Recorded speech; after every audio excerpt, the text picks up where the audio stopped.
Hello everyone, my name is Christian, also known as the True Iron Gamer. Now, before we get into this review properly, there is one thing that you need to know about Spec Ops: The Line. You are not going to come out of the end of this game feeling good about yourself. Well, that's assuming you haven't been burdened with a conscience anyway. Now, this is in no way a bad reflection on the game, in fact it is the exact opposite. The psychological impact that Spec Ops: The Line will have on players is exactly what sets it apart from the plethora of other shooters that crowd the first and third person genres and are all too happy to let players obliterate armies of faceless soldiers without ever really nodding towards the brutality that riddles warfare. Now, this coupled with a solid plotline and strong gameplay mechanics makes Spec Ops: The Line a welcome and fresh addition to the genre.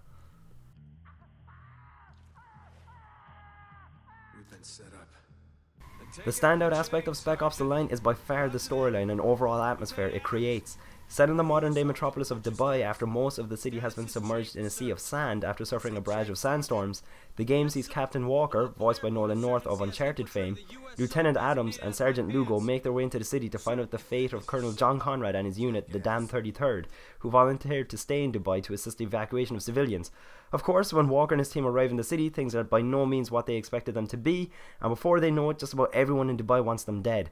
The game is a modern day adaptation of Joseph Conrad's novella The Heart of Darkness, and has a major focus on the sheer brutality and psychological impact war has on the human psyche.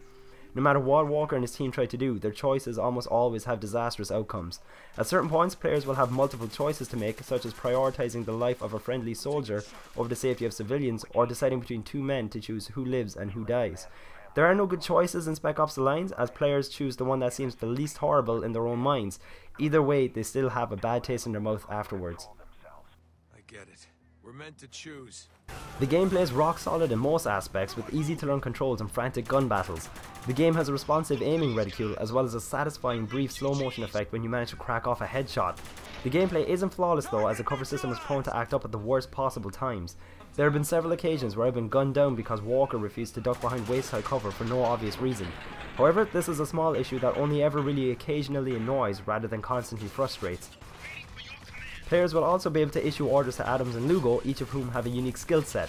Adams can lob flashbangs at enemies to stun them, enabling players to pick off tricky or particularly threatening foes to balance out the shootouts. Lugo has a much more useful sniping ability, which enables players to strategically single out specific threats to be eliminated with precision to make life that little bit more easy.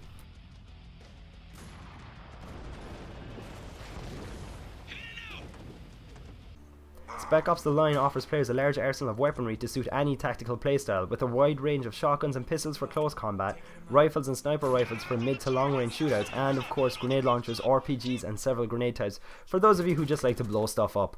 Most weapons give players the choice of suppressing for the stealthy approach or switching between automatic and semi-automatic firing. Sandstorms also add a unique and unpredictable element to the gameplay. When a sandstorm hits, Walker is unable to issue orders to his team and visibility drops to near zero. Fortunately, this also applies to your enemies, who will stumble around in the storm every bit as blind as you are.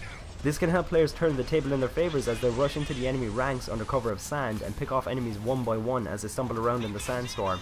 On top of the sandstorms, players can also shoot out glass ceilings and windows, causing sand to flood into a room, burying enemies alive.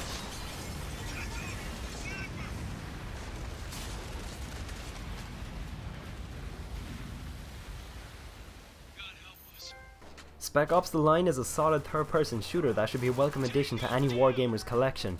The strong gameplay mechanics, solid storyline and voice acting, and impressive effects on the player's psyche and sense of morality make it stand out from the other brainless shooters that crowd the genre.